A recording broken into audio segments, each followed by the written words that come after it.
Good evening, sir. Good evening.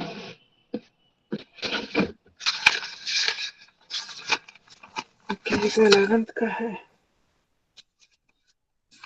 सो हमने adaptations तक किया था ना।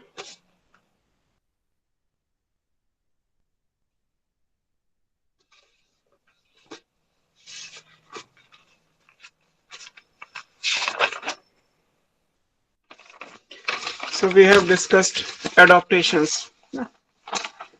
एडॉप्टेशंस में मैंने नोट डाउन नहीं कराया था, आपको नोट्स के लिए बोला था कि आप नोट से भी पढ़ सकते हैं। एग्जाम्पल्स मैंने आपको समझा दिए। नाउ ये जितना भी हमने सेक्शन पढ़ा वो बेसिकली ऑर्गेनिज्म से रिलेटेड था। ऑर्गेनिज्म और उसका environment, and after that major abiotic factors जिसमें temperature, water, light and soil, then response to abiotic factors, regulate, conform, partial regulator का भी ऑप्शन था, एंड माइग्रेट एंड सस्पेंड। और फिर जो कन्फर्मर्स हैं उनके लिए मेजोरिटी ऑफ द केस में adaptations anatomical, physiological, biochemical, behavioural, animals में स्पेशली, और मॉर्फोलॉजिकल अलग अलग हो सकती हैं। कुछ प्लांट की हैं, कुछ एनिमल्स की हैं। प्लांट की जितनी भी हमने बॉटनी में पढ़ते हैं हम वो सब दिए। एनिमल्स की जो एनसीईआरटी ने यहाँ मेंशन की आपको बस वो याद करनी है। तो ये सारा कुछ हमने कंप्लीट कर लिया था। आज हमारा कंटेंट है पॉपुलेशन। पॉपुलेशन की स्टडी कैसे करते हैं, पॉपुलेशन के बारे में, ह्यूमन पॉपुलेशन के बारे में, इस सबको आपको स्टडी करना है आज की क्लास में है। अगर हम सर पॉपुलेशन को, हाँ, सर मैं ये पूछना चाह रहा था कि जो आपने एक टॉपिक पढ़ाया था response to environment, abiotic factor, abiotic factor. और एक था अडेप्टेशन। तो सर मतलब कोई भी ऑर्गेनिज्म अगर कि एबायोटिक फैक्टर को रेस्पॉन्स देगा तो वो अडेप्ट होकर ही तो देगा। नहीं, रिस्पॉन्स टू एबायोटिक फैक्टर में अडॉप्ट होने की जरूरत नहीं है। इवॉल्व और अडॉप्ट दो अलग अलग चीजें हैं ना। इवोल्यूशन होना और अडॉप्टेशन होना, these are two different things. जैसे मान लीजिए कोई एक ही प्लांट है, लाइक वीट का प्लांट है, तो वीट का प्लांट यहाँ नेचुरल है, किसी और जगह जाएगा तो वो बदले एनवायरनमेंट के साथ अडॉप्ट होगा, ना कि इवॉल्व हो जाएगा। बिकॉज एवोल्यूशन तो 1000 to million years का प्रोसेस है, वो इतनी जल्दी थोड़ा ना हो जाएगा। तो सिर्फ उसे अडॉप्ट होना होगा, है ना। मान लीजिए आप पाइन एक टेम्परेट एरिया का ट्री है, लोगों ने अपने घर में लगा लिया, साइकस लगा लिया, तो न्यू इन्वायरमेंट के साथ उसे अपने आप को चेंज करना है, दैट इज कॉल्ड अडॉप्टेशन। हालांकि अडॉप्टेशन परमानेंट हो जाती है with respect to time, but not considered as evolution. Evolution long term process है, रेगुलेट और कन्फर्म इवोल्यूशन के हिसाब से बने हैं। एडॉप्टेशन शॉर्ट टर्म है, और शॉर्ट टर्म का मतलब ये नहीं कि 2 साल में हो जाएगा। शॉर्ट टर्म का मतलब भी 100 years हो सकते हैं, 500,000 years हो सकते हैं। बट इवोल्यूशन तो मिलियन ईयर का प्रोसेस है। तो दोनों चीजें अलग अलग है, सेम नहीं है।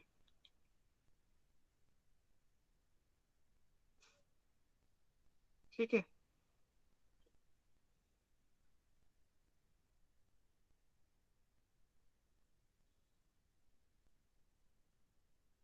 सर जैसे एनसीईआरटी में एक लाइन भी दी है, responses are actually their adaptation. जो रेस्पॉन्स दे रहे हैं वही तो उनके अडेप्टेशन हैं, इसलिए पूछ रहा था आपसे।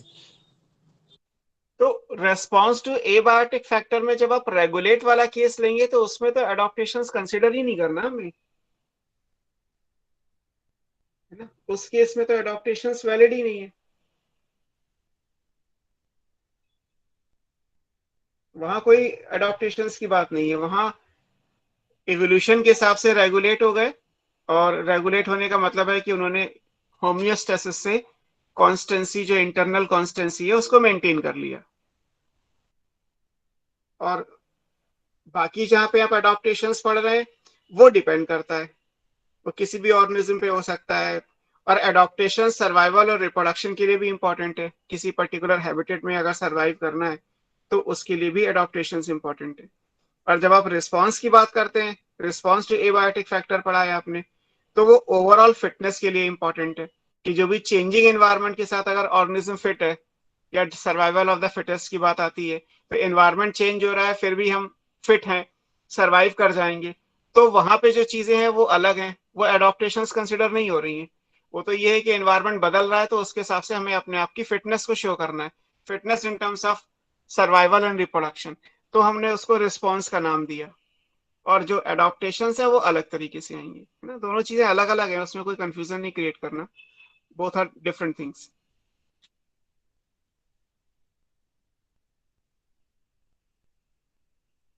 ठीक है।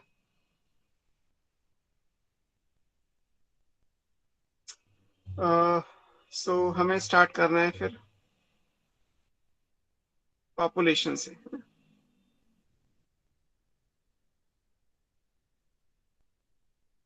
पॉपुलेशन जैसे आपने ग्रुप ऑफ ऑर्गेनिज्म पढ़ा है,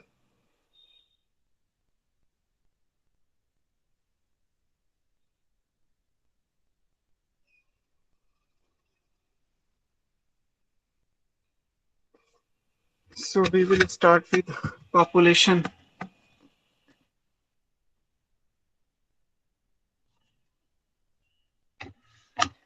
ठीक, पॉपुलेशन में क्या क्या चीजें आएंगी वो सब आपको स्टडी करना है। पॉपुलेशन है क्या, अगर हम सिंपल तरीके से डिफाइन करेंगे जैसे इकोलॉजिकल हायरार्की के टाइम पे लिखा था आपने, तो ये ग्रुप ऑफ ऑर्गेनिज्म है, it's a group of organism.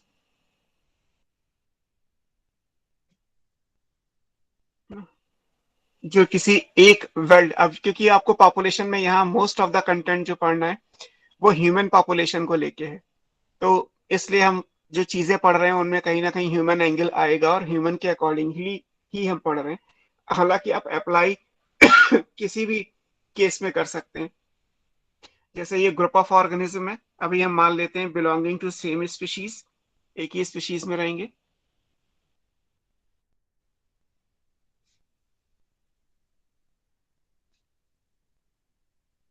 अगर एक ही स्पीशीज के अंदर है तो पोटेंशियली इंटरब्रीड होंगे,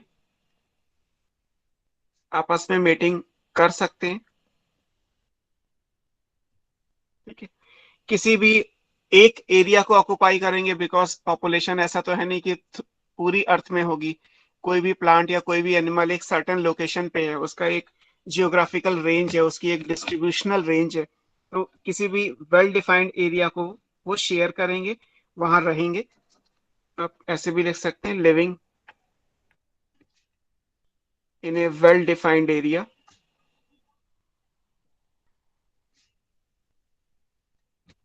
अब उस एरिया में जितने भी रिसोर्सेज होंगे उन्हीं पे ये पॉपुलेशन डिपेंड करेगी। अब रिसोर्सेज को शेयर भी किया जा सकता है अगर रिसोर्सेज अनलिमिटेड हुए, और अगर वो लिमिटेड है, अमाउंट में कम है, तो फिर कॉम्पीट करना पड़ेगा इंडिविजुअल्स को आपस में। तो ये दोनों पॉसिबिलिटी आएंगी कि जब किसी वेल डिफाइंड एरिया में रहेंगे तो वहां पे वो शेयर भी करेंगे और कॉम्पीट भी करेंगे, है ना, शेयर और compete, clear, for similar resources.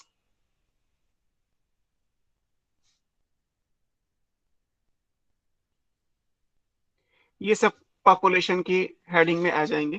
ये पॉपुलेशन में ये प्रॉपर्टी हमें बेसिकली कंसिडर करनी है अगर हम यहाँ के हिसाब से देखते हैं तो। अब हम ह्यूमन पॉपुलेशन के हिसाब से अगर देखें तो हमें कुछ टर्म्स पढ़ने हैं, जैसे हम पॉपुलेशन इकोलॉजी पढ़ते हैं। पॉपुलेशन इकोलॉजी का मतलब हुआ आप इकोलॉजी पढ़ेंगे with respect to population genetics and evolution. जैसे इवोल्यूशन वाले चैप्टर में लास्ट में आपने जो टॉपिक्स पढ़े होंगे, bottleneck effect, founder effect, Hardy Weinberg equilibrium और एडॉप्टिव रेडिएशंस, ये जो भी कुछ आपको इवोल्यूशन में लास्ट में पढ़ाया गया है बेसिकली वो पॉपुलेशन इकोलॉजी कहलाती है। मॉडर्न मतलब आज के हिसाब से अगर हम कहें तो पॉपुलेशन को उसी तरीके से स्टडी करते हैं कि इवोल्यूशन के हिसाब से हमें पॉपुलेशन को देखना है, तो हम उसे पॉपुलेशन इकोलॉजी बोलेंगे। इसी तरीके से अगर हम डेमोग्राफी पढ़ते हैं, सिंपल है, demography study of human population कहलाता है। अगर ह्यूमन की स्टडी हो रही है तो स्टडी ऑफ ह्यूमन पॉपुलेशन।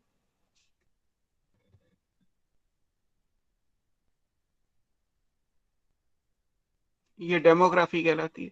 यहाँ से वर्ड आ जाएगा डीम। डीम का मतलब है एक लोकल पॉपुलेशन, है ना। जैसे मान लीजिए हम ये देखें कि ह्यूमन की पॉपुलेशन हिल्स पे कितनी है, प्लेन पे कितने लोग हैं, आइलैंड पे कितने लोग हैं।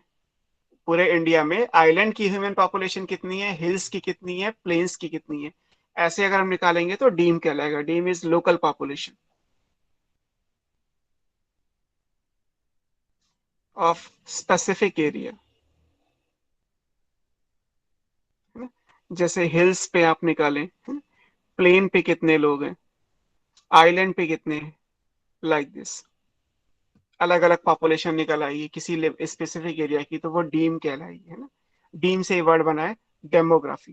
क्लियर, इस तरीके से आएगा ये दोनों। सेंसस आप समझते ही हैं, official counting of human population जो कोई भी कंट्री कराता है, official counting of human population.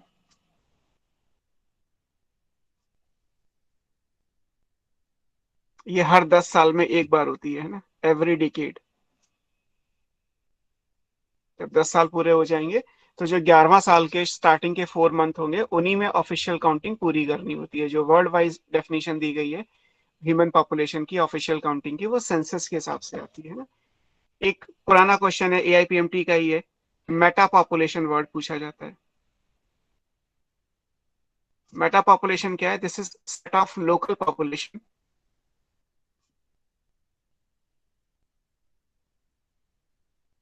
Interconnected with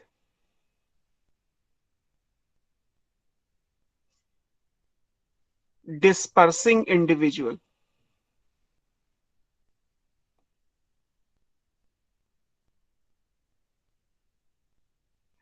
आजकल बहुत पॉपुलर है Meta population term. CPCB, central pollution control board, आगे लास्ट चैप्टर में आप इसके बारे में पढ़ोगे, एनसीईआरटी में दिया हुआ है। तो सीपीसीबी ने एक डेटा दिया था स्टार्टिंग में, 2010 के स्टार्टिंग में आया था कि दिल्ली के अंदर जो सॉलिड वेस्ट जनरेट हो रहा है, ये सारी बातें आप इकोलॉजी के लास्ट वाले चैप्टर में आप पढ़ोगे। सॉलिड वेस्ट मैनेजमेंट आपको इन्वायरमेंटल इशू में पढ़ाया जाएगा। वहीं पे आपको वेस्ट वाटर ट्रीटमेंट भी पढ़ाया, वेस्ट वाटर मैनेजमेंट पढ़ाया जाएगा। वेस्ट वाटर ट्रीटमेंट तो आपने माइक्रोब में पढ़ लिया, बट वाटर पॉल्यूशन के साथ आपको वो चीज पढ़ाई जाएगी। तो दिल्ली के अंदर जितना भी ये पॉल्यूशन जनरेट हो रहा है in terms of water pollution या in terms of solid waste, ये क्यों हो रहा है, इसका बेसिक रीजन क्या है। तो सेंट्रल पोल्यूशन कंट्रोल बोर्ड की रिपोर्ट में ये कहा गया था कि दिल्ली में जो मेटा पॉपुलेशन है वो इसके लिए लार्जली रिस्पॉन्सिबल है। 80% of the solid waste is because of metapopulation. होता क्या है कि लोग डिस्पर्सिंग इंडिविजुअल का मतलब क्या है कि जो लोग गाजियाबाद से, मेरठ से, गुड़गांव से, सोनीपत, पानीपत से, नोएडा, ग्रेटर नोएडा से दिल्ली में आते हैं, वो सारा कूड़ा कचरा यहाँ जनरेट करके जाते हैं। अगर आप प्रैक्टिकली सोचिए कि मान लीजिए जॉब करने के लिए कोई पर्सन गुड़गांव से दिल्ली आ रहा है, नंबर ऑफ पीपल, सारी स्टडीज ऑलरेडी कर चुके हैं वो लोग, नंबर ऑफ पीपल जो इन एरिया से मूव करके दिल्ली में आते हैं वो ज्यादा है। अब अगर वो दिल्ली में आ रहे हैं तो क्या है, अपने साथ साथ फूड आइटम्स को भी लेके आएंगे, लेकिन वापस लेके नहीं जाएंगे। अगर पानी की बोतल लाए, परचेज अगर यहाँ से की, तो जो प्लास्टिक की बोतल है वो यहीं छोड़ दी। ऐसे अगर फूड के साथ एल्युमिनियम फॉइल आ रही है तो वो यहीं छूट जाएगी, है ना। पीने के लिए साफ पानी चाहिए तो दिल्ली गवर्नमेंट की रिस्पॉन्सिबिलिटी है, बिकॉज पानी तो उन्हें दिल्ली में चाहिए। दिल्ली में जो ऑफिस है वो दिल्ली गवर्नमेंट से पानी लेगा। तो रिसोर्सेज की जो डिमांड है वो जा रही है दिल्ली गवर्नमेंट पे, और जो कूड़ा कचरा जनरेट करके हो रहा है वो दिल्ली में। कोई अपने साथ वापस लेके नहीं जाता। टिफिन खाया, फाइल वहीं छोड़ दी, टिफिन वापस लेके जाएंगे, फाइल नहीं लेके जाएंगे। तो होगा क्या कि जो सॉलिड वेस्ट जनरेट होगा वो दिल्ली में ज्यादा जनरेट होगा। प्रॉब्लम दिल्ली की है। लेकिन जब कभी भी रिस्पॉन्सिबिलिटी की बात आएगी तो those person are not responsible, because उनका आधार कार्ड, उनका डेटा, सब कुछ उनके अपने इंडिविजुअल स्टेट्स में है। जब वो टैक्स भी पे करेंगे तो वो स्टेट गवर्नमेंट से होके वहां जाएगा, जीएसटी भी जाएगा तो अलग स्टेट को जाएगा, दिल्ली को नहीं मिल रहा। तो दिल्ली को तो रिसोर्सेज जनरेट करके देने पड़ रहे हैं और दिल्ली को बदले में कुछ मिल भी नहीं रहा। जो मिल रहा है वो सॉलिड वेस्ट या फिर लिक्विड वेस्ट, वेस्ट वाटर मिल रहा है। वाटर पोल्यूशन हो रहा है, यूरिनेट भी वही है, डिफिकेट भी वही हो रहा है। तो सारी चीजें होती क्या है कि हम क्योंकि जहां ज्यादा टाइम बिताते हैं वहां ये चीजें ज्यादा करते हैं, और ऐसे केस में मेटा पॉपुलेशन सबसे इंपॉर्टेंट हो जाती है। तो सॉलिड वेस्ट के लिए स्टडी स्पेशली की गई थी कि दिल्ली में इतना सॉलिड वेस्ट क्यों जनरेट होता है। सिंपल लॉजिक है कि आप चिप्स यहाँ से खरीद के खाएंगे और चिप्स का रैपर यहाँ छोड़ जाएंगे, कोई अपने घर लेके नहीं जाता। तो सेम सिचुएशन है कि, लेकिन जब टैक्स पे करने की बात आएगी या कोई भी फैसिलिटी की बात आएगी तो आप तो अपने घर में केवल रात बिताने के लिए जा रहे हैं, सारा टाइम तो आप दिन में दिल्ली में हैं, जॉब यहाँ करते हैं, तो उस पॉइंट ऑफ व्यू से वेस्ट भी यही जनरेट करेंगे। So these are the few reasons जो उस रिपोर्ट में कभी कहे गए थे, वो मेटा पॉपुलेशन को कंसर्न में लेके किए गए थे कि जो डिस्पर्सिंग इंडिविजुअल है वो इसके लिए ज्यादा रिस्पॉन्सिबल है ना। तो वहां से ये टर्म आया, और उस टाइम पे पूछा भी गया था कि what is metapopulation. It is the set of local population interconnected by dispersing individual, है ना, जो frequently one state to another state, one city to another city migrate करते हैं, उनको हम मेटा पॉपुलेशन में लाते हैं। ये सारे वर्ड ह्यूमन पॉपुलेशन से रिलेटेड हैं, क्लियर। अब हम पॉपुलेशन की स्टडी कैसे करते हैं, इसको बोलते हैं पॉपुलेशन एट्रीब्यूट्स। क्या पैरामीटर्स हैं जिनके बेस पे हम किसी ऑर्गेनिज्म या ह्यूमन की पॉपुलेशन को स्टडी करेंगे। These are population attributes.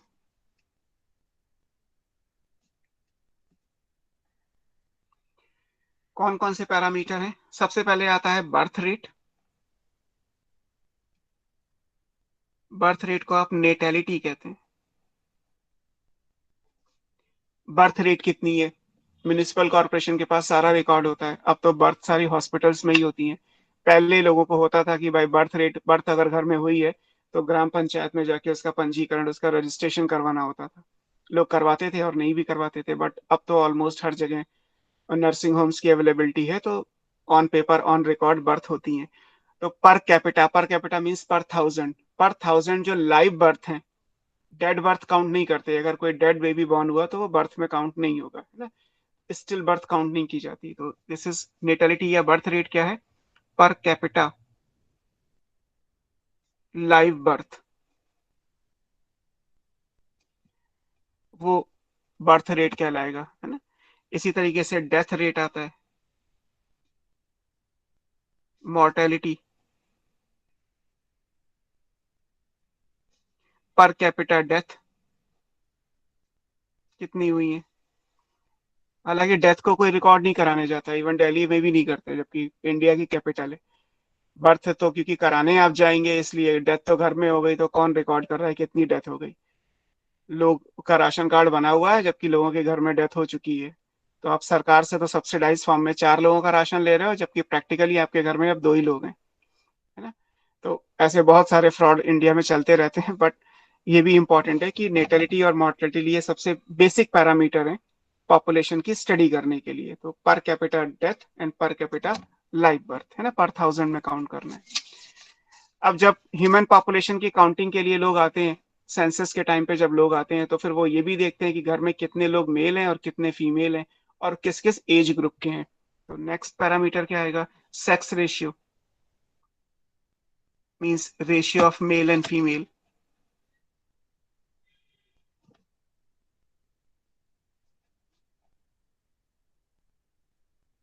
और इसको बेसिकली मैंने तो लिख दिया, ratio of male and female. Important ये है कि इसको जब दिया जाता है तो पर थाउजेंड मेल, फीमेल कितनी है वो देखा जाता है, नंबर ऑफ फीमेल्स पर थाउजेंड, यानी पर कैपिटा मेल। तो यहाँ से क्वेश्चंस कभी पूछे गए थे कि सबसे कम सेक्स रेशियो किस स्टेट का है और सबसे ज्यादा किसका है। तो हरियाणा में सबसे कम है 1000 लोगों पे, अब तो खैर बढ़ गया है, बट उस टाइम पे शायद 887 फीमेल्स थी। और केरला में सबसे ज्यादा है, 1000 पे 990 प्लस फीमेल है, मतलब अप्रोक्सीमेटली 1 मेल 1 फीमेल का रेशियो है। तो सेक्स रेशियो क्या है, मेल और फीमेल का रेशियो, हालांकि उसमें 1000 मेल्स में से कितनी फीमेल है वो देखा जाता है। जब आप एज ग्रुप के हिसाब से देखेंगे कि कौन कितनी एज में आता है, और फिर इनको जब हम प्लॉट करेंगे किसी ग्राफ पे, तो बन जाएंगे एज पिरामिड्स। ये कैसे बनते हैं, बाय एज डिस्ट्रीब्यूशन। सर हाँ। सर जो बच्चे मतलब 1 ईयर से पहले एक्सपायर हो जाते हैं उनको ही मॉर्टेलिटी में काउंटिंग होती है? नहीं नहीं, उनकी होती है। जहां तक मेरी नॉलेज है, ये बहुत पहले का डेटा है, 48 आवर्स तक जिंदा रहना चाहिए, उसके बाद ही बर्थ सर्टिफिकेट बनता है इंडिया में। मतलब 2 दिन का लाइफ स्पैन होगा तो वो लाइव बर्थ काउंट होगी। अगर पैदा हुआ और विद इन फ्यू आवर्स मर गया तो उसका बर्थ सर्टिफिकेट नहीं बनता। मतलब वो बर्थ सर्टिफिकेट बनना मीन्स लाइव बर्थ में काउंट होना, बिकॉज काउंटिंग तो म्यूनिसिपल कॉर्पोरेशन के डेटा में जाती है ना। तो एमसीडी से आपका बर्थ सर्टिफिकेट बन के आता है। तो वहां पे बर्थ सर्टिफिकेट तभी बनेगा जब कम से कम 2 डेज का लाइफ स्पैन बेबी का हो जाएगा, इन्फेंट का हो जाएगा। तो नंबर ऑफ लाइव बर्थ तभी काउंट करेंगे जब 48 आवर्स, अब अगर चेंज हो गया हो तो नहीं कह सकते, बट अभी तक मेरी नॉलेज में तो यही है, 5-6 साल पहले तो यही था। और डेथ तो किसी भी टाइम पे हो, 48 आवर यानी 2 डेज के लाइफ स्पैन से लेके 100 ईयर्स या जो भी है, डेथ तो डेथ ही रहेगी। अब एज डिस्ट्रीब्यूशन का क्राइटेरिया क्या है? एज डिस्ट्रीब्यूशन का क्राइटेरिया ये है कि एज पर इंडियन कॉन्स्टिट्यूशन जो डिसाइड की गई हैं चीजें, उनके हिसाब से हमने माना है कि 18 और 21 एक लीगल एज है, 18 years for female and 21 years for male marry करने के लिए। तो बिफोर दैट यानी 1 ईयर से लेके जीरो जीरो से 18-21 तक प्री रिप्रोडक्टिव होगा। बायोलॉजिकली रिप्रोडक्टिव तो है क्योंकि एडोलेसेंस के बाद रिप्रोडक्टिव कैपेसिटी आ जाती है, बट फिर भी एज पर लॉ अगर हम जाएंगे, एज पर लीगल सिस्टम जाएंगे, तो 1 to 18-21, 18-21 मेल फीमेल के लिए अलग है, फीमेल के लिए 18 और 21 फॉर मेल। सो 1 to 18-21 हुआ प्री रिप्रोडक्टिव। फिर 18-21 से आप रिप्रोडक्शन कब तक होगा? ह्यूमन के लिए जो रिप्रोडक्शन में डिसाइडिंग फैक्टर है वो फीमेल है, बिकॉज वहां पे मेनोपॉज है, 45 के अराउंड आता है, तो 45 को हमने मेनोपॉज का मान लिया क्राइटेरिया। तो मेनोपॉज के अकॉर्डिंगली हमने उस चीज को स्टडी कर लिया कि 45 तक हम मान लेते हैं कि वो रिप्रोडक्टिव एज है, एंड देन उसके बाद 45 से आगे जाएंगे जब तक डेथ नहीं हो जाती, तो वो पोस्ट रिप्रोडक्टिव एज मानी जाती है। तो हम डिस्ट्रीब्यूशन किस बेस पे कर रहे हैं? ये एज के अकॉर्डिंग कर रहे हैं। एक आएगा प्री रिप्रोडक्टिव ग्रुप,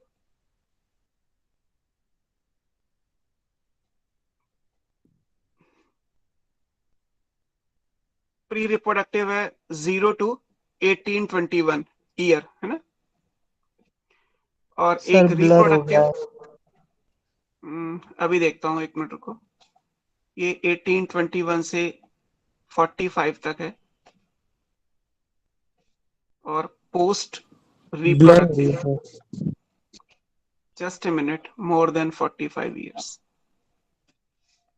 अब बताओ क्या ब्लड हो रही है तो क्यों हो रही है, देखता हूँ।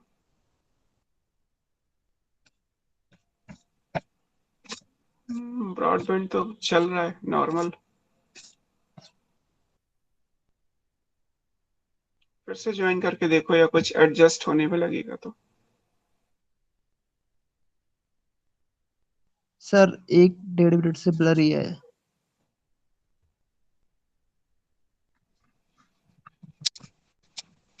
इसका कैमरा तो सब कुछ ठीक ही है। अब क्लियर है अब सर? ठीक ठीक हो गया क्लियर सर। हुआ सर, क्लियर। ठीक है, हो सकता है कुछ हो। सो ये मैंने रिप्रोडक्शन के हिसाब से लिखा हुआ है, प्री रिप्रोडक्टिव 0 to 18-21, रिप्रोडक्टिव 18-21 से 45 तक, और पोस्ट रिप्रोडक्टिव 45 से लेके जब तक डेथ नहीं हो जाती तब तक। तो हमने सारे इंडिविजुअल्स को मेल फीमेल देख लिया, बर्थ और डेथ देख लिया, उनको अलग अलग एज ग्रुप में डिवाइड कर लिया। अब अलग अलग अगर एज ग्रुप में डिवाइड करेंगे तो इसके बाद हम ग्राफ प्लॉट करेंगे। ग्राफ जो भी आएंगे वो पिरामिडल शेप के ही आएंगे। तो जब पिरामिडल शेप के आएंगे तो उसके हिसाब से उनको एज पिरामिड बोला गया है ना। एज पिरामिड से क्वेश्चन आते हैं, इंपॉर्टेंट है, तो वो हमें देखना है। हटा दूं इसको। अब एज पिरामिड्स कैसे बनेंगे इनको सर थोड़ा देखिए, सा रुक जाइए बस। देखना है।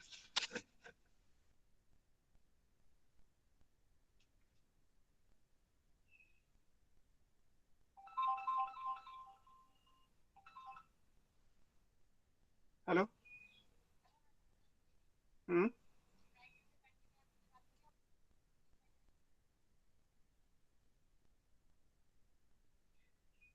सो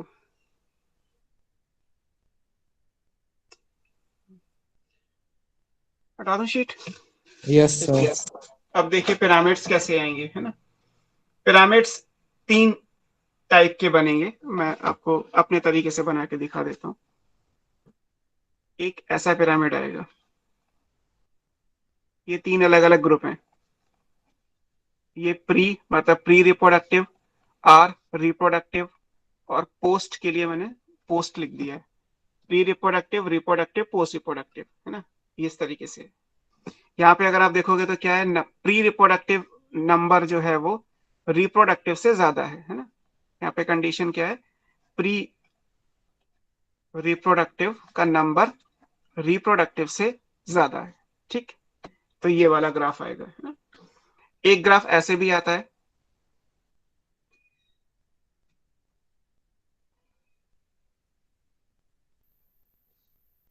लगभग।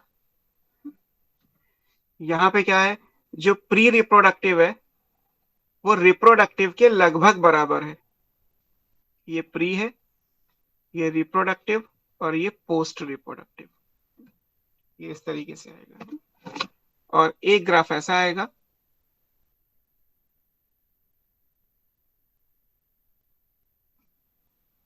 थोड़ा सा शेप आगे पीछे हो जाएगा।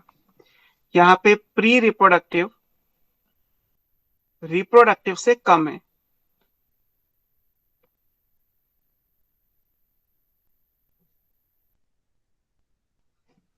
सो 3 डिफरेंट शेप्स आएंगे।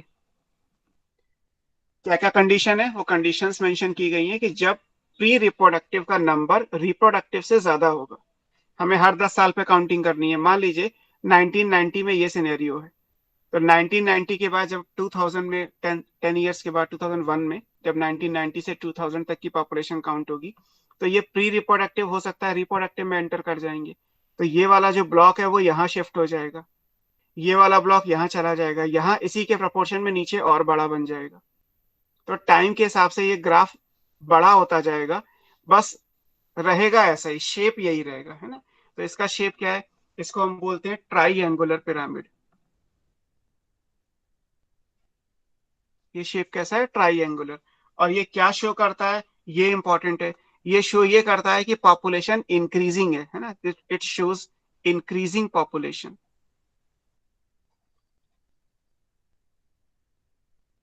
जैसे पता करना होता है, दो तरीके हैं कि बहुत सारे कंट्री को ये पता करना होता है कि हमारी पॉपुलेशन इंक्रीज हो रही है या डिक्रीज हो रही है या स्टेबल है।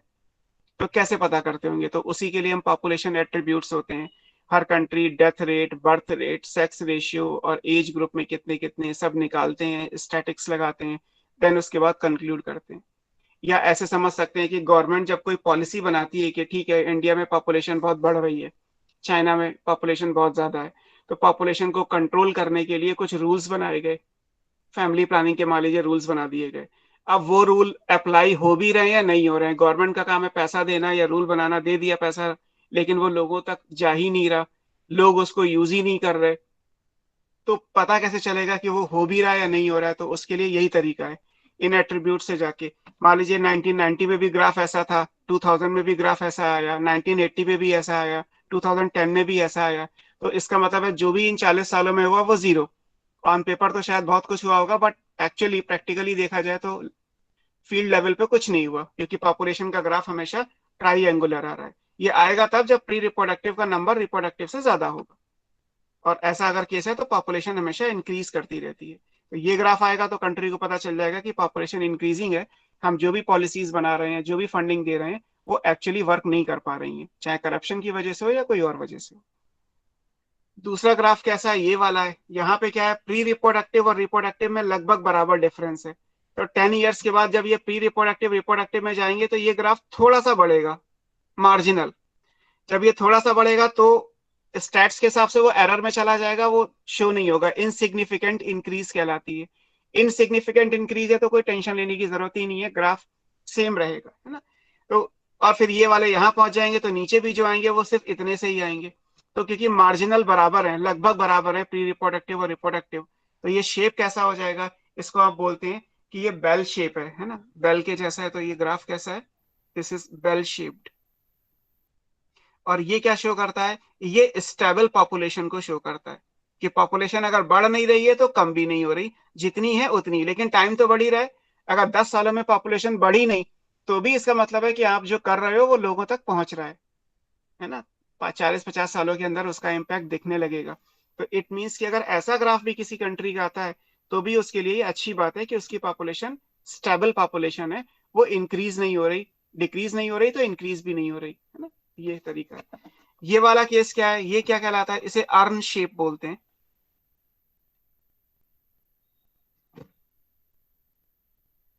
अगर आप अर्न शेप की बात करेंगे तो ये क्या शो करता है, अगर अर्न शेप की बात करेंगे तो प्री रिप्रोडक्टिव रिप्रोडक्टिव से कम है। इसका मतलब 10 ईयर्स के बाद जब ये प्री रिप्रोडक्टिव यहां पहुंचेंगे तो ये ग्राफ और छोटा हो जाएगा।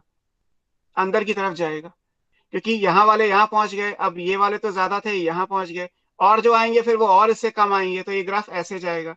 तो मींस हर 10 ईयर्स पे अगर ग्राफ ऐसा आ रहा है, मींस पॉपुलेशन डिक्लाइन कर रही है, डिक्रीज कर रही है, ये डिक्लाइनिंग पॉपुलेशन शो करता है।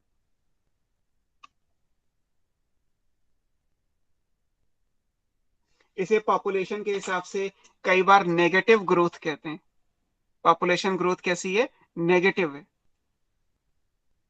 ग्राफ अगर बढ़ना चाहिए तो बाहर बढ़ना चाहिए, जबकि ये क्या हो रहा है, ये अंदर जा रहा है। तो उस पॉइंट ऑफ व्यू से ये नेगेटिव ग्रोथ कहलाती है। अब मान लीजिए किसी कंट्री को, जैसे इंडिया, चाइना, जहाँ पॉपुलेशन बहुत ज्यादा है, उन्हें अगर फैमिली प्लानिंग के लिए कुछ करना है तो वो चाहते हैं कम से कम ये कंडीशन आ जाए या ये आ जाए तो बहुत अच्छी बात है। अगर स्ट्रिक्ट इन्फोर्समेंट होगा तो ये भी आ सकती है। कुछ कंट्री ऐसे हैं जिनका सरफेस एरिया, जिनका मतलब जो एरिया बहुत ज्यादा है, वहां लोग रहने के लिए नहीं है, तो वो तो चाहते हैं कि पॉपुलेशन बढ़े उन कंट्री की, सो दैट उनकी जीडीपी, उनकी इकोनॉमी बढ़े। तो वो चाहते हैं कि पॉपुलेशन इंक्रीज करे, उनकी डिमांड इस टाइप की रहेगी। तो ये डिपेंड करता है कि किसी भी एरिया की हम पॉपुलेशन निकालें तो क्या केस आता है, जैसा शेप आएगा उसके अकॉर्डिंगली हम गेस पकाएंगे कि पॉपुलेशन इंक्रीज कर रही है, डिक्रीज कर रही है, या फिर स्टेबल है। ये जो मैंने पॉइंट्स लिखे हैं यही पूछे जाते हैं कि अगर एक सर फिर कंट्री की पॉपुलेशन, बोलो सर फोकस में प्रॉब्लम हो रही है सर फिर से। क्या दिक्कत आ रही है।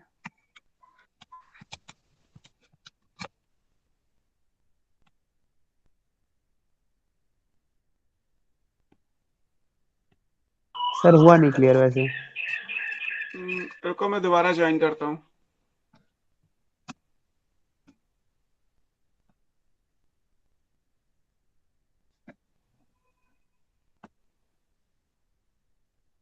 ठीक है क्लियर है सर अब sir? Better. Yes sir clear है। मे भी कुछ इश्यू आप कह नहीं सकते, क्योंकि ऐसे ही रहेगा।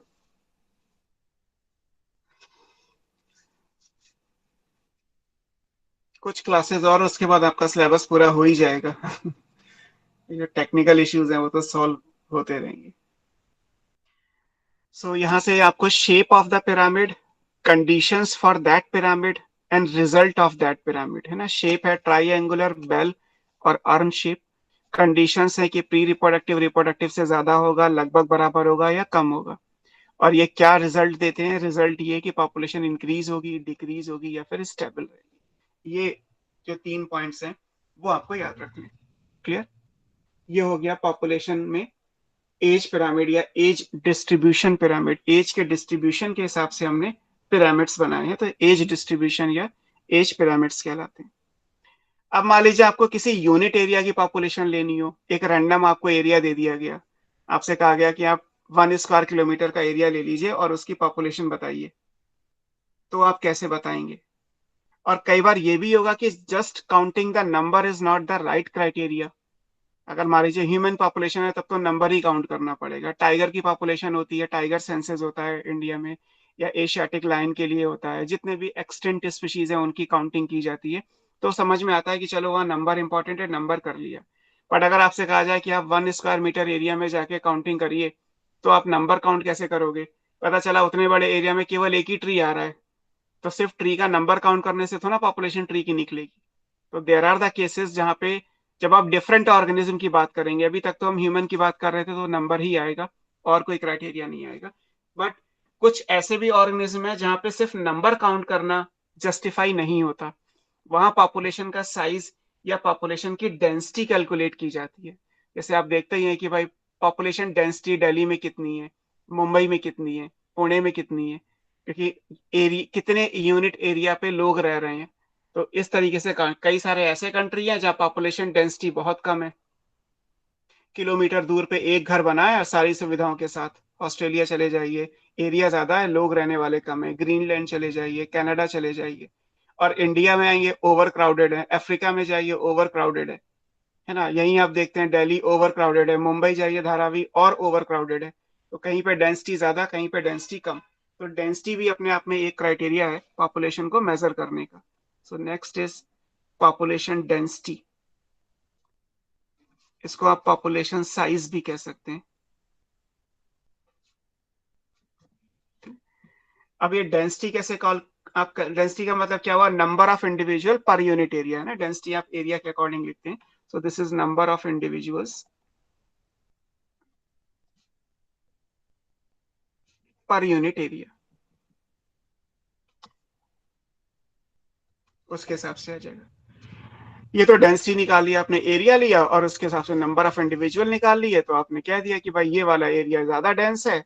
आप अगर मतलब चांदनी चौक जाएंगे तो ऑब्वियस सी बात है आपको डेंसिटी ज्यादा मिलेगी, और अगर आप साउथ दिल्ली में कहीं चले गए तो आपको वहां पे लोग दूर दूर रहते हैं तो डेंसिटी वहां पे कम मिलेगी। तो एरिया के हिसाब से आप उसकी डेंसिटी निकाल सकते हैं। अगर आपको रिलेटिव डेंसिटी निकालनी हो, आप एक फॉरेस्ट में चले गए, अब फॉरेस्ट में एरिया तो कॉमन है लेकिन वहां पे number of plant and number of animals तो अलग अलग टाइप के हैं। अगर एक की डेंसिटी दूसरे के रिस्पेक्ट में निकालेंगे तो रिलेटिव डेंसिटी कहलाएगी। रिलेटिव डेंसिटी कैसे निकलेगी, वो भी क्राइटेरिया है। रिलेटिव डेंसिटी ये कैसे निकलेगी, ये किसी भी स्पीशीज की, of a species.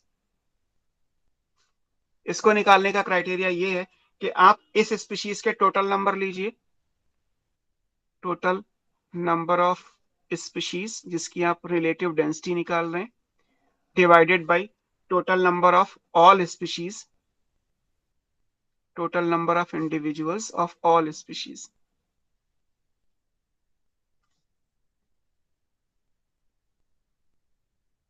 multiplied by 100। ये रिलेटिव डेंसिटी निकल आया है ना।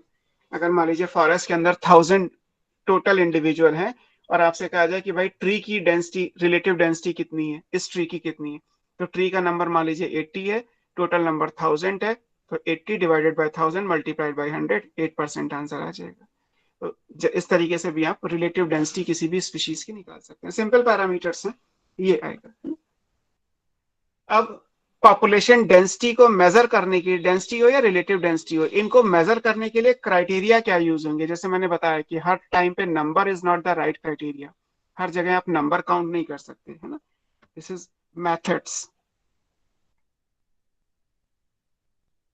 For measurement of population density. और ये मेथड्स कौन से हैं, एक तो है काउंटिंग द नंबर, जो आप पढ़ ही रहे हैं इतनी देर से, जहां पे आप नंबर काउंट कर सकते हैं वहां पे नंबर काउंट कर लीजिए। अब कहीं पे नंबर काउंट नहीं होता तो परसेंट कवर निकालते हैं, जैसे ट्री के लिए निकालते हैं कि वो कितना एरिया कवर करते हैं। फॉर एग्जाम्पल ट्रीज, ट्री कितना एरिया कवर करेगा। ट्री का एरिया का मतलब ये नहीं होता जितने एरिया में स्टेम है उतना एरिया कवर करेगा। रूट आप देख नहीं सकते कि जमीन में नीचे कहाँ तक फैली हुई है, आप क्या देखते हो, उसकी कैनोपी, कि वो कितनी छाया कवर करता है, कितनी जगह उसकी लीफ गिरती हैं अलग अलग डायरेक्शन एंगल से, कि सुबह 7 बजे उसकी छाया कहाँ पे है और शाम को 5 बजे कहाँ तक जाती है। उतना एरिया उस ट्री का परसेंट कवर कहलाता है ना। तो ट्रीज के लिए आप परसेंट कवर निकालोगे, नंबर नहीं निकालोगे, बिकॉज फॉरेस्ट में अगर आपने ट्री का नंबर काउंट किया तो बहुत कम आएगा with respect to total number of all the individuals, है ना। क्योंकि एक ट्री जितनी जगह घेरेगा उतने में तो 100 या 500 या 1000 इंडिविजुअल्स आ जाएंगे एनिमल स्पीशीज के, तो इसलिए परसेंट कवर निकालते हैं, है ना। ग्रास लैंड है तो आप नंबर नहीं काउंट कर सकते और कवर भी नहीं निकाल सकते। मान लीजिए ग्रास लैंड दे दिया गया, आपसे कहा गया कि 1 हेक्टेयर वीट की क्रॉप लगी हुई है, अब बताओ डेंसिटी कितनी है। तो वीट के प्लांट तो नहीं गिन सकते, वो तो ग्रास है, छोटे छोटे प्लांट होते हैं, कैसे गिरोगे। और उसका कवर भी नहीं आएगा बिकॉज उसकी कैनोपी तो बनती नहीं, एक सीधा पतला सा पौधा होता है। तो आप क्या करोगे, आप बायोमास निकालोगे। यूनिट एरिया में सारा वीट जड़ से उखाड़ के कट कर लिया, वेट कर लिया, और उसके हिसाब से आपने बायोमास निकाला। तो कुछ ऐसे भी एरिया हैं जहाँ पे आप बायोमास के थ्रू डेंसिटी निकालते हैं। और टाइगर के लिए, जो भी बिग कैट्स हैं, जो भी बिग कार्निवोरस एनिमल हैं, उनके लिए फिर आप ये सब नहीं कर सकते। वहां पे आप पैग मार्क्स, है ना, उनके पैरों के निशान या उनके फीकल पैलेट्स को देखा जाता है ना, पग marks and faecal pallets.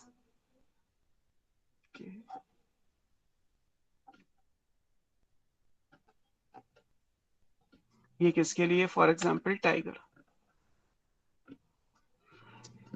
Tiger के लिए हम पग मार्क्स और फीकल पैलेट से देख के ये पॉपुलेशन डेंसिटी मेजर कर लेते हैं। सो डेंसिटी को मेजर करने के लिए हमारे पास अलग अलग क्राइटेरिया हैं, जैसा जहां पे एप्लीकेबल है आप वहां पे देख सकते हैं। Clear? अब आएगा पॉपुलेशन ग्रोथ। ये तो हो गई पॉपुलेशन के एट्रीब्यूट्स। हम अलग अलग जगह पे अलग अलग पैरामीटर्स को यूज करके पॉपुलेशन देखते हैं।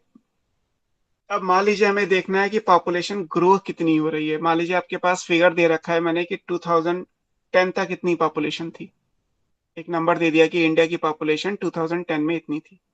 2020 कंप्लीट हो ही रहा है, दिसंबर में कंप्लीट हो जाएगा, 2021 में दोबारा से सेंसस आएगा। तो इन 10 सालों में पॉपुलेशन कितनी बढ़ गई। अब ये कैसे पता करोगे पॉपुलेशन कितनी ग्रो कर गई। तो पॉपुलेशन की ग्रोथ कैसे पता करते हैं, उसका भी फॉर्मूला है या उसका भी तरीका है। टर्न कर दूं शीट। नेक्स्ट। सर थोड़ा सा रुक जाइए बस।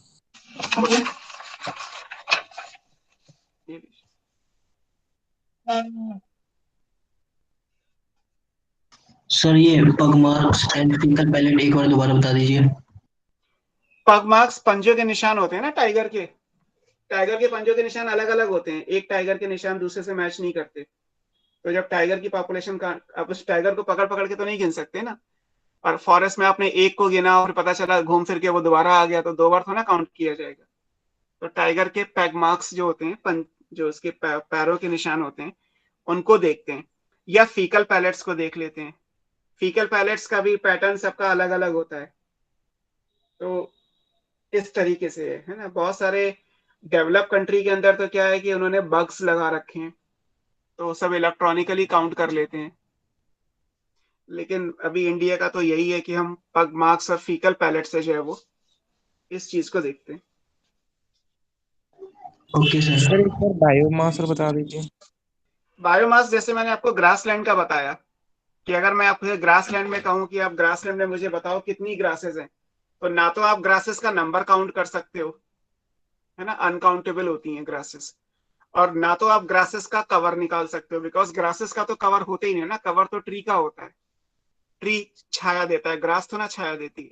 तो फिर आप कैसे करोगे। तो आप काट के क्या करोगे, काट के वेट निकाल लो और उसके हिसाब से आपको पता चल जाएगा कि डेंसिटी कितनी है।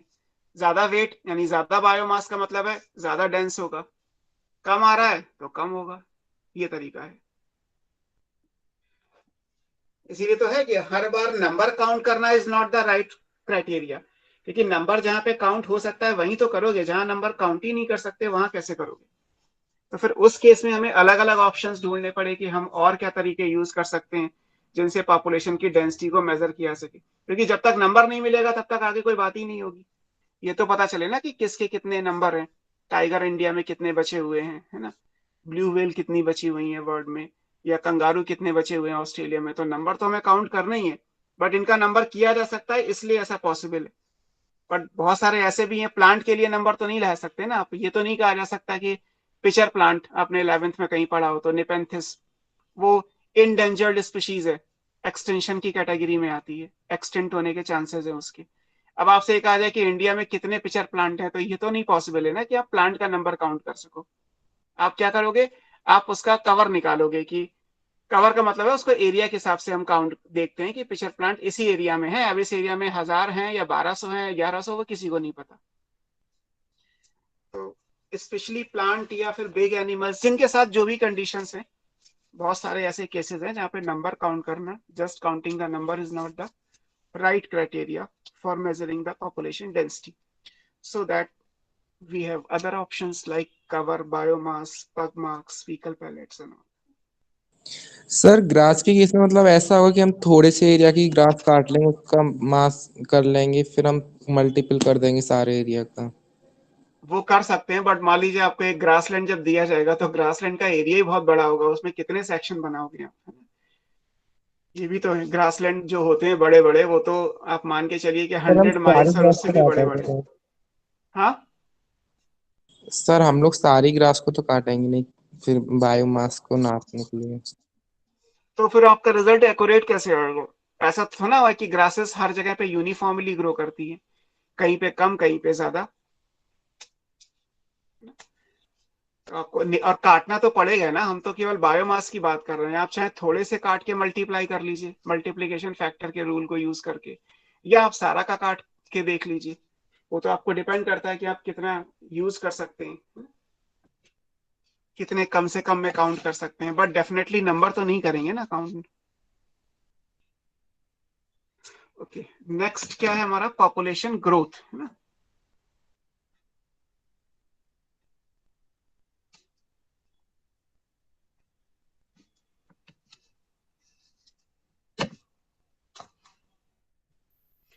अब पॉपुलेशन ग्रोथ को हम कैसे देखते हैं, पॉपुलेशन ग्रो कर रही है नहीं कर रही है तो कैसे पता चलेगा। तो जो पॉपुलेशन का साइज फ्लक्चुएट करता है जब पॉपुलेशन कम ज्यादा होती है ना, क्योंकि साइज जो पॉपुलेशन का है किसी भी स्पीशीज के लिए वो फिक्स नहीं होता। जैसे मान लीजिए ह्यूमन की पॉपुलेशन छोड़ दीजिए इस केस में, आप मान लीजिए किसी एनिमल की पॉपुलेशन ले रहे हैं, तो कई बार रिप्रोडक्टिव सीजन होगा तो नंबर ऑफ एनिमल्स ज्यादा मिलेंगे, अगर रिप्रोडक्टिव सीजन नहीं है तो नंबर ऑफ एनिमल्स कम मिलेंगे। अब आप ये तो नहीं कह सकते ना कि आप केवल रिप्रोडक्टिव सीजन में काउंट करके दिखा दोगे कि हाँ टाइगर इंडिया में इतने हैं। एक्चुअली आपको उसका भी कुछ सोल्यूशन निकालना पड़ेगा कि हम सिर्फ नंबर काउंट करें तो नंबर तो हमेशा फिक्स नहीं होता ना, कभी ज्यादा कभी कम। मान लीजिए कोई मैसिव डिजीज हुई और उसके हिसाब से नंबर ऑफ इंडिविजुअल्स की डेथ एक साथ बहुत ज्यादा हो गई, तो उस हिसाब से नंबर एक साथ फॉल कर गया। तो स्टैटिक पैरामीटर नहीं माना जाता कि अगर हम सिर्फ नंबर काउंट करें पॉपुलेशन साइज के लिए तो फिक्स नहीं होता, कई बार वो डिपेंड करता है, वो चेंज होती रहती है कि भाई खाने को ज्यादा है तो ज्यादा मिल गए, ग्रो कर रहे हैं, खाने को नहीं मिला तो भूख से ही मर गए, ये भी पॉसिबिलिटी है ना। या आप कह लीजिए कि एक तरीके से हर जगह फूड चेन एग्जिस्ट करती है, तो हर एक ऑर्गेनिज्म किसी दूसरे ऑर्गेनिज्म का प्रे बन सकता है। तो मान लीजिए प्रेडेटर ज्यादा हो गए तो उन्होंने प्रे की पॉपुलेशन को ओवर एक्सप्लॉइट कर लिया, प्रेडेटर का काम है प्रे को कंज्यूम करना, बट अगर प्रेडेटर ज्यादा हो गए एक लिमिट से तो प्रे भी तो ज्यादा खर्च हो जाएंगे ना। तो पता चला उस इंडिविजुअल की पॉपुलेशन कम हो गई, प्रे की पॉपुलेशन का नंबर सडनली कम हो गया, है ना। या कई बार वेदर के भी केस है प्लांट के लिए थे कि सूखा पड़ गया अचानक से, तो जितने प्लांट होने चाहिए थे उतने हुए ही नहीं, बहुत सारे मर गए। तो number is not always the fix criteria, वो स्टैटिक पैरामीटर नहीं होता, पॉपुलेशन साइज फ्लक्चुएट करता रहता है। जब वो फ्लक्चुएट करता रहता है तो फिर उसको हम कैलकुलेट कैसे करते हैं, उसको प्रीवियस पॉपुलेशन जो एग्जिस्टिंग पॉपुलेशन है वो देखते हैं और इतने टाइम में कितने बढ़ गए उसको कंसिडर किया जाता है। इसीलिए हम ग्रोथ काउंट कर रहे हैं यहाँ पे, है ना।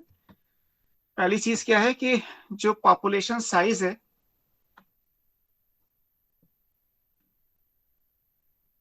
Is not a static parameter, ये फिक्स नहीं होता, स्टैटिक मींस फिक्स्ड, है ना। इट फ्लक्चुएट, ये फ्लक्चुएट करेगा, है ना। क्यों करेगा, डिपेंड करता है फूड अवेलेबिलिटी, फूड ज्यादा है कम है इसके हिसाब से, प्रेडेशन, इसके ऊपर जो है उसने इसको कंज्यूम कर लिया तो प्रेडेशन का प्रेशर होगा, है ना। वेदर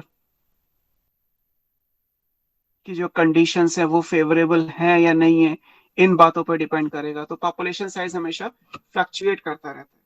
जब ये फ्लक्चुएट करेगा तो फिर आप कैसे निकालोगे, तो जो चेंजेस हैं वो 4 बेसिक प्रॉपर्टी से गवर्न होते हैं।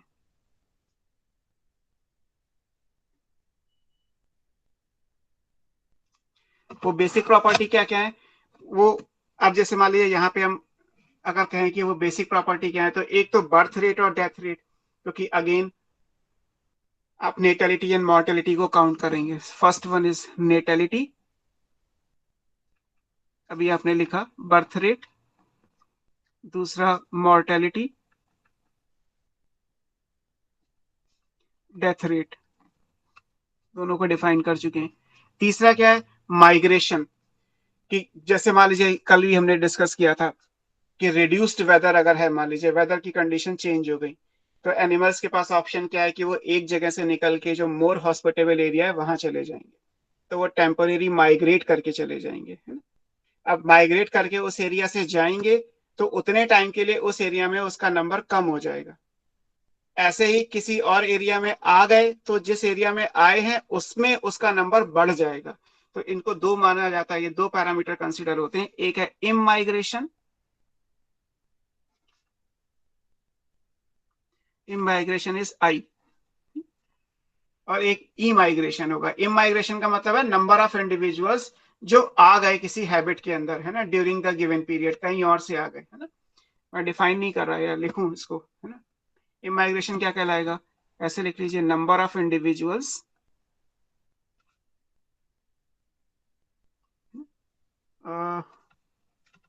That have come into the specific area।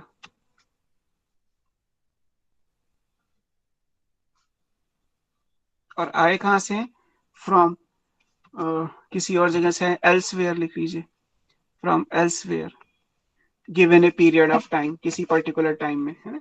कहीं और से आ गए, तो कहीं और से आ गए तो इमाइग्रेशन कहलाएगा, कहीं और चले गए तो ई माइग्रेशन हो जाएगा। अब आप डेफिनेशन अपने आप समझ सकते हैं। Number of individuals that had gone into the specific area from this area, तो जो given a period of time, तो जो चले जाएंगे वो इमाइग्रेशन, जो आ जाएंगे वो immigration. Natality and mortality same रहेंगी। अब आपसे अगर कहा जाए कि if the initial population is an not, तो आपको टी टाइम पे पॉपुलेशन निकालनी है, एन टी, जैसे आप फिजिक्स में या किसी भी फॉर्मूले में लिखते हैं, तो N T equals to N not plus इसमें ऐड क्या होगा, बर्थ रेट और इमाइग्रेशन, बिकॉज इनसे नंबर बढ़ता है, माइनस क्या होगा, डेथ रेट और ई माइग्रेशन, क्योंकि इनसे नंबर कम होता है। ये इक्वेशन आ जाएगी आपकी। एन टी क्या है, पॉपुलेशन एट टाइम टी, जिस टाइम पे आप कैलकुलेट करेंगे, this is the initial population, अगर है तो ठीक है, नहीं तो जीरो मान लीजिए। बी डी आई ई ये ऊपर लिखे हुए हैं, this is birth rate, B death rate, D. Population growth निकालने के लिए सिंपल फॉर्मूला है। जैसे मैंने मान लीजिए कहा कि अगर हम ह्यूमन के लिए बात करें तो 2010 तक पॉपुलेशन कितनी थी, वो यहाँ फिगर आ जाएगा, इनिशियल पॉपुलेशन। मान लीजिए हम 2021 में निकाल रहे हैं, अब 2011 से 2020 तक कितनी बढ़ गई, तो कैसे पता चलेगा, कितनी 10 सालों में बर्थ हुई और कितने लोग परमानेंटली इंडिया में आ गए। कम क्या करना है, कितनी इंडिया में डेथ हो गई और कितने इंडिया छोड़ के परमानेंटली चले गए। जब आप निकालेंगे तो उसके हिसाब से आपको इंडिया की पॉपुलेशन 2021 में कितनी है वो पता चल जाएगी, and that is with respect to the population of 2011, 10 तक की पॉपुलेशन थी उसके रिस्पेक्ट में। तो ग्रोथ कितनी हुई है हम वो भी पता कर पाएंगे कि 10 सालों में पॉपुलेशन कितना ग्रो कर गई, है ना।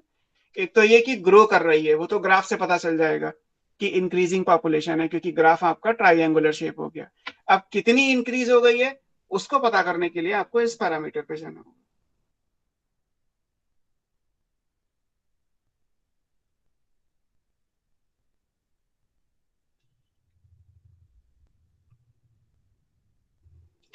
ठीक है, ये हुआ population growth.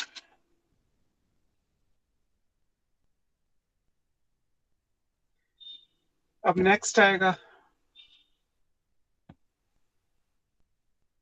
Population growth model.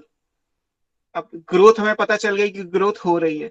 जब आप इस ग्रोथ को प्लॉट करोगे विद रिस्पेक्ट टू ईयर, मान लीजिए आपको एक डेटा दे दिया गया, हमारा इंडिपेंडेंस वाला कंट्री है तो हम वहां से मान लेते हैं कि 1950 तक कितनी पॉपुलेशन थी, फिर 50 से 60, 60 से 70, 70 से 80, 80 से 90, 90 से 2000, 2000 से 10, 10 से 20।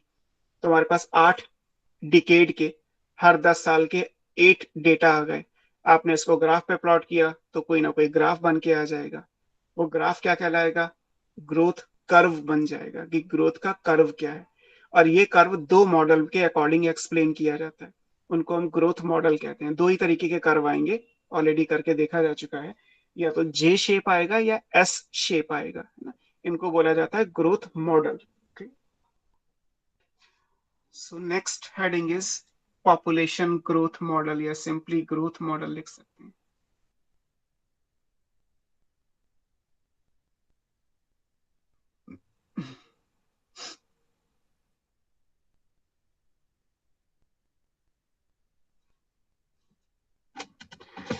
मैं इसको नेक्स्ट पेज पे समझाता हूँ आपको।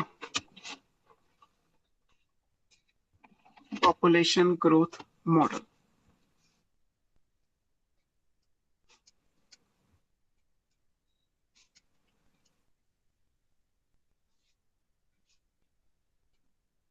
ये दो है, कौन कौन से हैं और इनका ग्राफ कैसे आता है पहले वो देख लेते हैं, बाकी चीजें हम बाद में देखेंगे। ग्राफ क्या है, ये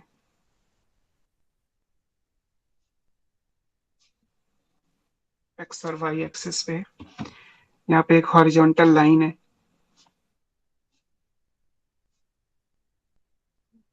दैट इज के। ये लाइन क्या है, के है। के क्या है अभी हम देखेंगे इसको।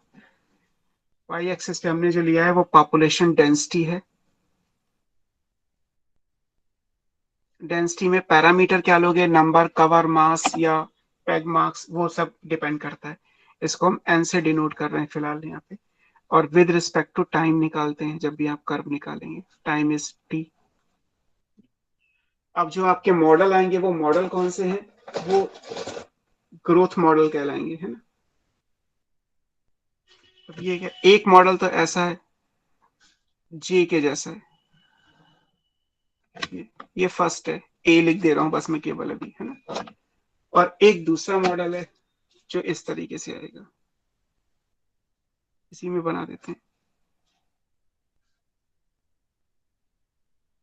जो इसके पैरेलल में जाएगा।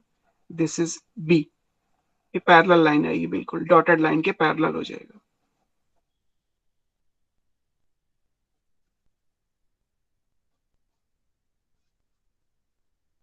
ये बी है। तो ये दो तरीके के मॉडल आएंगे, और के क्या है वो भी हम देखेंगे। अब इनको आप बोलते क्या है, ये मॉडल ये जे जैसा है तो ये जे शेप कहलाएगा, ये बी जो है वो एस के जैसा है तो ये एस शेप ग्रोथ मॉडल कहलाता है।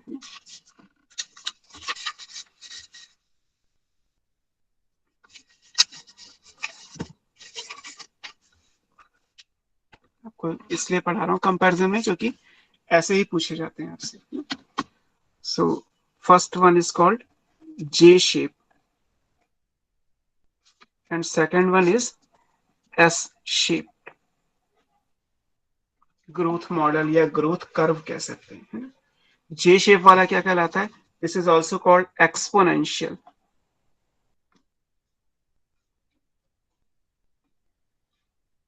और इसको हम बोलते हैं जियोमेट्रिक ग्रोथ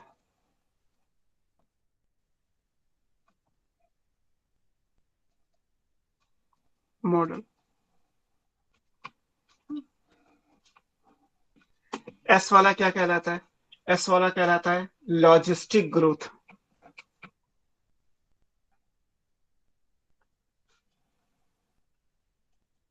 या जिन्होंने दिया था उनके हिसाब से वर्हल्स्ट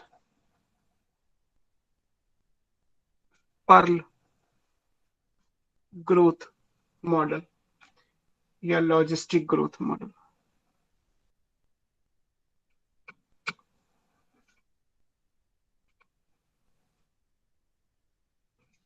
एस का मतलब होता है सिग्मोइड, आपने सिग्मोइड ग्रोथ कर्व उसमें भी पढ़ा होगा जब प्लांट ग्रोथ एंड डेवलपमेंट पढ़ाया गया होगा तब, वहां भी थोड़ा सा है। तो ये दो टाइप के ग्रोथ मॉडल आते हैं, है ना। अब दोनों कब आते हैं और कैसे आते हैं उसको देखते हैं। जे शेप ग्रोथ मॉडल कब आता है, ये एक्सपोनेंशियल इंक्रीज को शो करता है, कब तक इंक्रीज होगा नहीं कह सकते, टाइम के रिस्पेक्ट में ये एक्सपोनेंशियल इंक्रीज को शो करता जाएगा। ये टाइम के रिस्पेक्ट में क्या है, एक्सपोनेंशियल यहां से लेके यहां तक आ रहा है, उसके बाद ये जाके इस डॉटेड लाइन के पैरेलल में चला जाएगा। फर्दर कितना भी टाइम बढ़ जाए पॉपुलेशन डेंसिटी जो है वो एक कांस्टेंट लेवल पे आ जाएगी और फिर कभी नहीं बढ़ेगी। और यहाँ पे पॉपुलेशन डेंसिटी बढ़ते बढ़ते इस डॉटेड लाइन को क्रॉस करके आगे भी एक्सपोनेंशियली बढ़ती ही चली जाएगी। तो जे शेप और एस शेप ग्रोथ मॉडल कहलाता है। अब ये किस कंडीशन में आते हैं और इनकी कैलकुलेशंस क्या है हमें वो देखना है। अगर हम जे शेप ग्रोथ मॉडल की बात करें तो इसकी कंडीशन क्या है, इसकी कंडीशन ये है कि जब नेचुरल रिसोर्सेस लिमिटिंग नहीं होते, मतलब नेचुरल रिसोर्सेस अनलिमिटेड हो जाएं, तो ये मॉडल आ जाएगा, है ना। व्हेन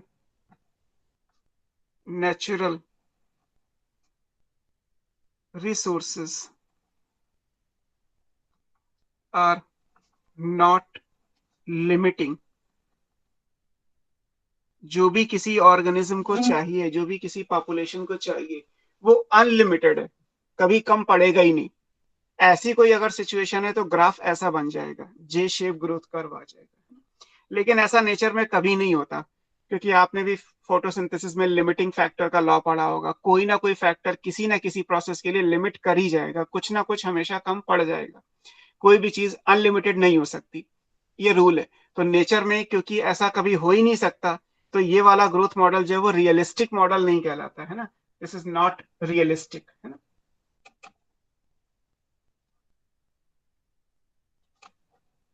ये रियलिस्टिक नहीं है ना, ये रियल मॉडल नहीं कहलाता है। तो ये आपको याद रखना है ना। लॉजिस्टिक कब आएगा? जब नेचुरल रिसोर्सेस लिमिटेड होंगे, है ना, जब उनकी लिमिट डिसाइड की जाएगी। लिमिट डिसाइड कर दी जाएगी तो फिर ये रियलिस्टिक हो जाएगा, है ना, जो नेचर में एक्चुअली होता है ना। व्हेन रिसोर्सेस आर लिमिटेड, सो ये रियलिस्टिक है।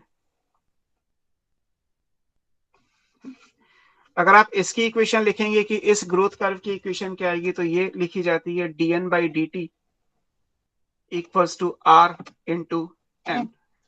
और ये r क्या है, इसको आप एक्सपोनेंशियल फॉर्म में भी लिखना चाहें तो लिख सकते हैं, nt equals to n not into e की पावर rt।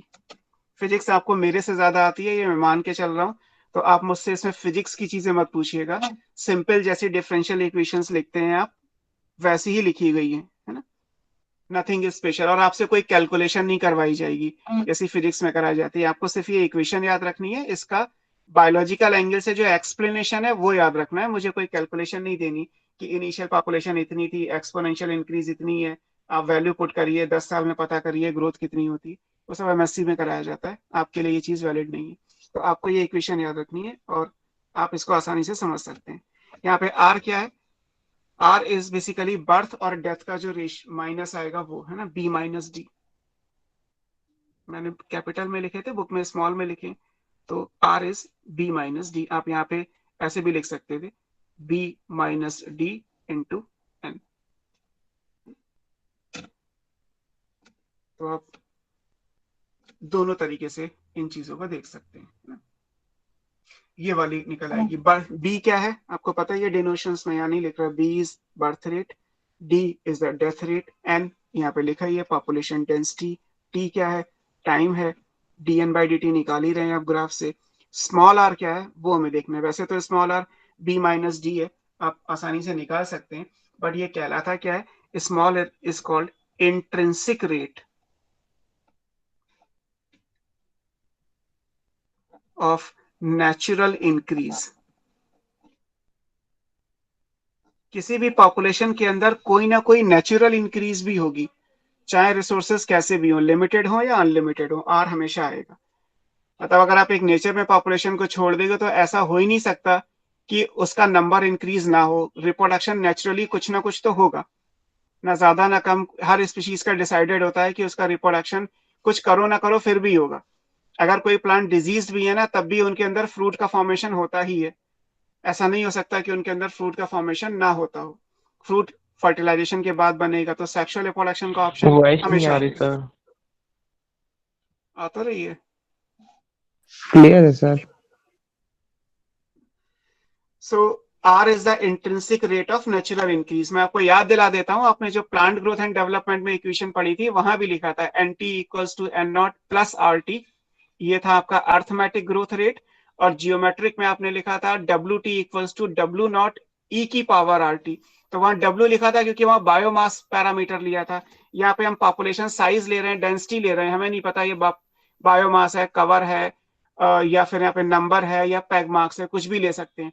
तो यहाँ लिख दिया गया है W T equals to W not E की पावर आर टी होता। तो प्लांट ग्रोथ एंड डेवलपमेंट में जो इक्वेशन दी है वो वाला ग्राफ ऐसे ही तो था वो। यहाँ पे N T equals to N not E की पावर आर टी है, डब्ल्यू की जगह एन आ गया।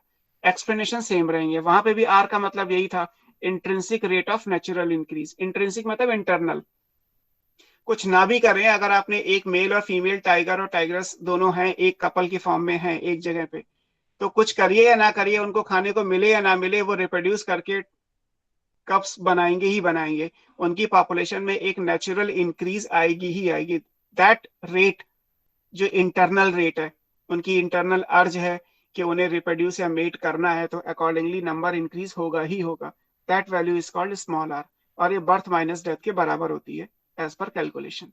तो जे शेप ग्रोथ कर्व क्या है और उसकी इक्वेशन क्या आती है, वो जे शेप ग्रोथ कर्व हमें कब मिलेगा, जब नेचुरल रिसोर्सेस अनलिमिटेड हो जाएंगे, या आप कह सकते हैं जब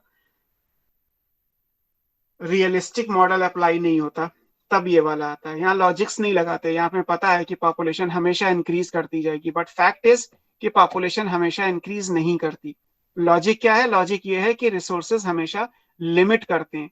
अगर एक ग्रासलैंड में ग्रास को भी छोड़ दोगे तो ऐसा नहीं है कि ग्रास का बायोमास बढ़ता ही चला जाएगा, नहीं बढ़ेगा। क्यों नहीं बढ़ेगा, बिकॉज ग्रासेस के बायोमास को कंट्रोल करने के लिए नेचर ने हर्बीवोर बनाए हैं।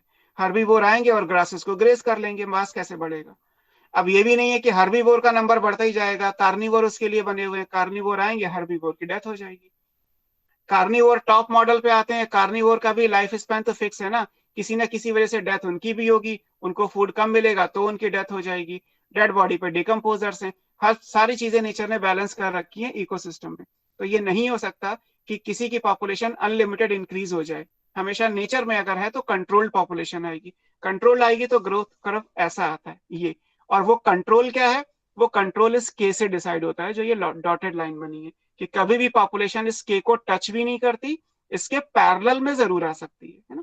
तो ये के क्या है, इसको भी हम पढ़ेंगे, इसको कैरिंग कैपेसिटी कहते हैं, है ना, कैरी करने की कैपेसिटी है। फिलहाल इसकी इक्वेशन अगर आप लिखेंगे तो इक्वेशन आता है dn by D T equals to R into N, ये तो इतना सेम ही है। यहाँ पे फैक्टर जो ऐड होगा जिसकी वजह से ये कंट्रोल में रहता है, उसको हम बोलते हैं k minus N upon K, ये फैक्टर इसमें ऐड हो जाएगा।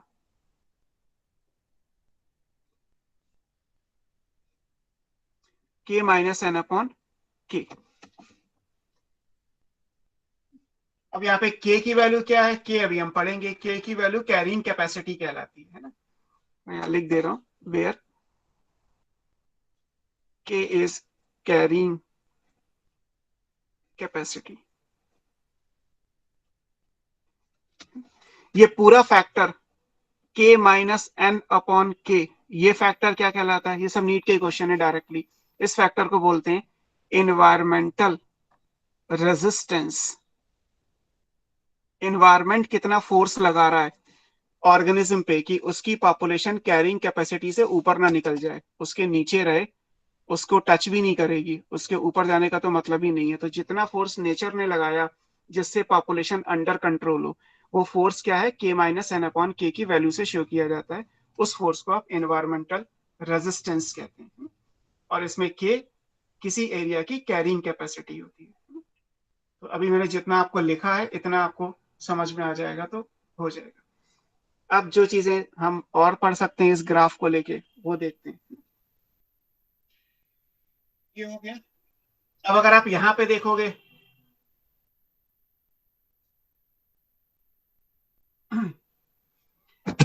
सॉरी, कि अगर ये वाला ग्राफ है, जैसे एस शेप का ग्रोथ कर्व आपने प्लांट ग्रोथ एंड डेवलपमेंट में पढ़ा वैसा ही है।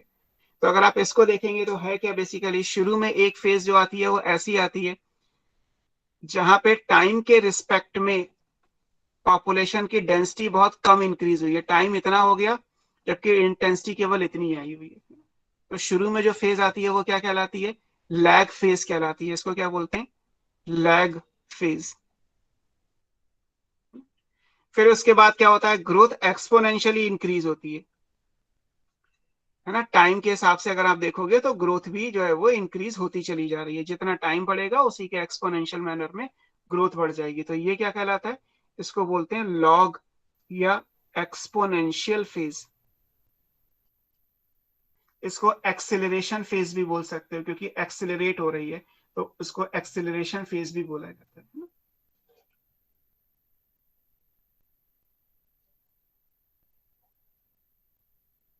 और फिर इसके बाद ये पैरेलल लाइन आ जाएगी जहां पे डी एक्सेलरेशन हुआ और उसके बाद ये पैरेलल लाइन आ गई, ये स्टीडी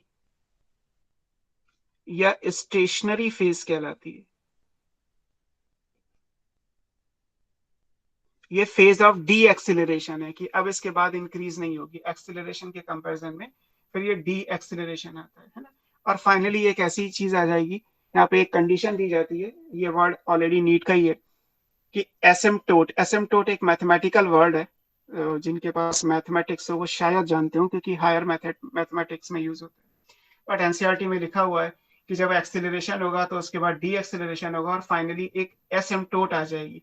एसिम्पटोट का मतलब है जहां पे दो पैरेलल लाइन मिल जाए, है ना। आप कभी पढ़ते हैं कि टू पैरेलल लाइंस एक दूसरे को क्रॉस नहीं करती, बट मैथमेटिक्स का डेटा ये है, जितनी मेरी समझ है, कि अगर दोनों पैरेलल लाइन पे एक टेंजेंट ड्रॉ किया जाए तो वो दोनों एक दूसरे से मिल सकती हैं।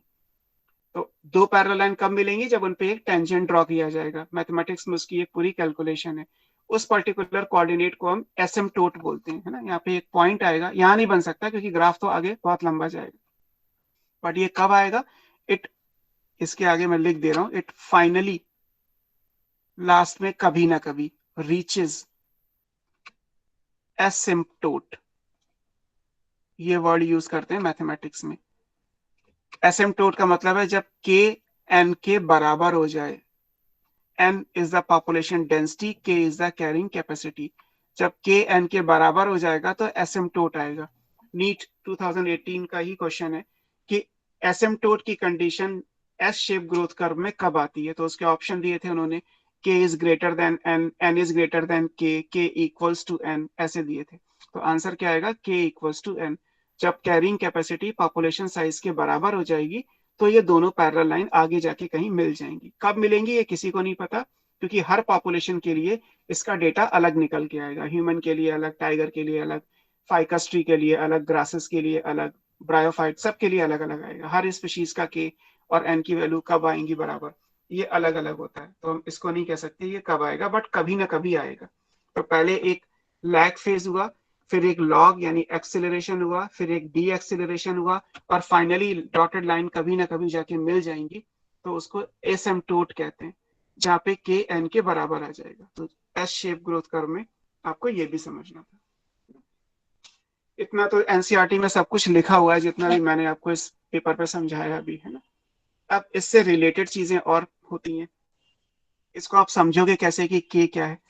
के कैरिंग कैपेसिटी है, ये एरिया की प्रॉपर्टी होती है। जैसे मान लीजिए मेरे पास एक बिल्डिंग है, मेरे पास एक घर है, मेरे पास एक 4 BHK हाउस है। तो 4 BHK हाउस है तो इन जनरल मान लेता हूँ 4 बेडरूम, और एक बेडरूम में एक डबल बेड होता है, तो 8 पीपल्स आर देयर। तो मेरे घर की कैरिंग कैपेसिटी कितनी है कि 8 लोग आराम से उसमें सो सकते हैं।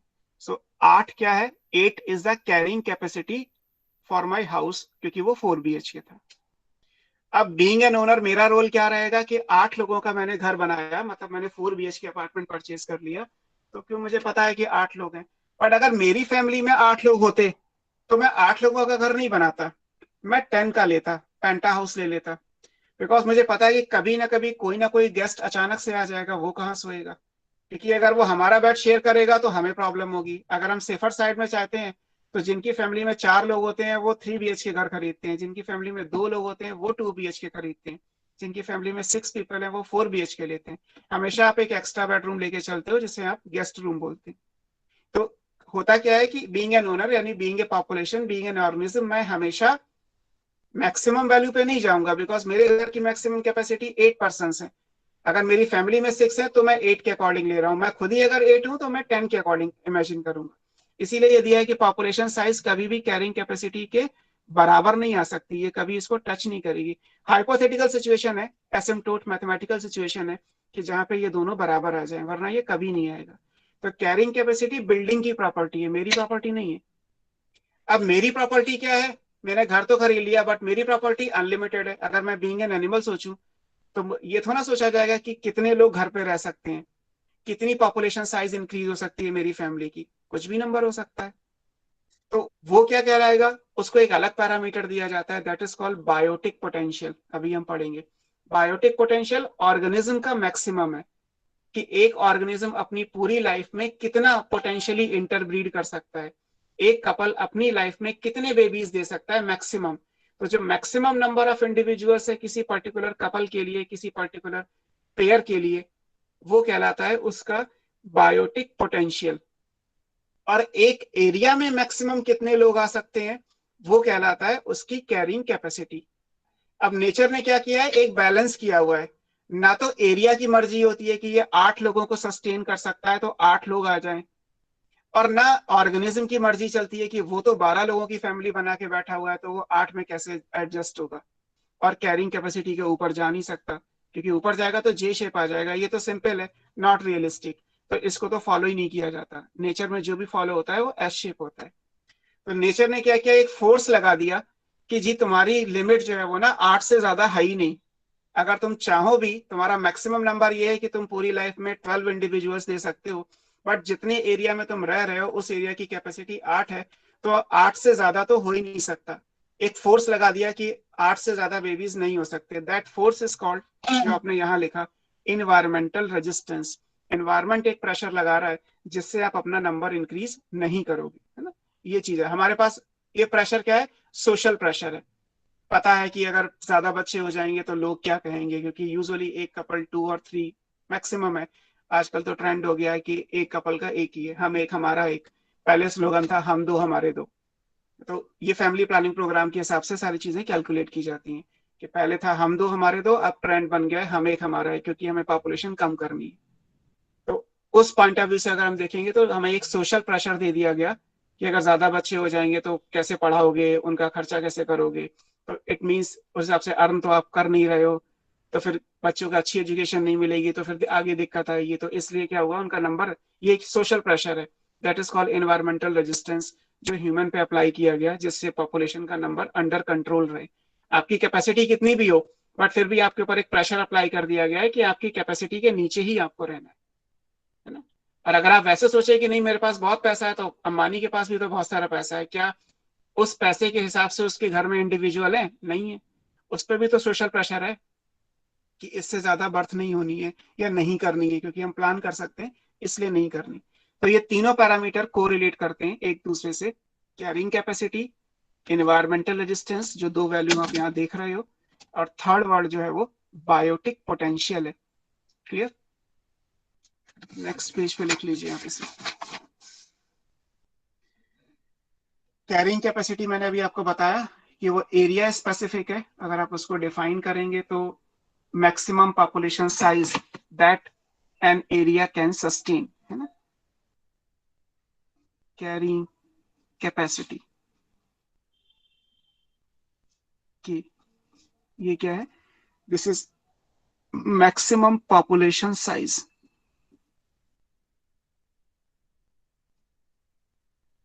That an environment can sustain. सबका अलग अलग आएगा, हर एनवायरमेंट का अलग अलग आएगा। तो ये कैरिंग कैपेसिटी हो गई। दूसरा पैरामीटर हमारा क्या था, एनवायरमेंटल रेजिस्टेंस।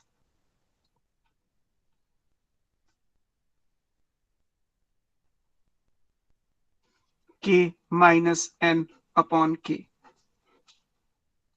इसको कैसे डिफाइन कर रहे हो, ये सम ऑफ एनवायरमेंटल फैक्टर है।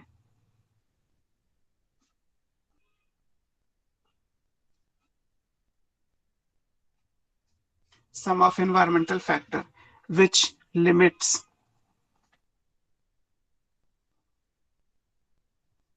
द पॉपुलेशन साइज, जो पॉपुलेशन साइज को कंट्रोल में रखते हैं, वो इंपॉर्टेंट है। क्लियर? ये। और तीसरा क्या है, बायोटिक पोटेंशियल, जो ग्राफ में तो कहीं नहीं आएगा। Biotic potential means reproductive capacity, किसी ऑर्गेनिज्म का पोटेंशियल कितना है रिप्रोडक्शन के हिसाब से, उसको हम बायोटिक पोटेंशियल या रिप्रोडक्टिव पोटेंशियल भी बोल सकते हो।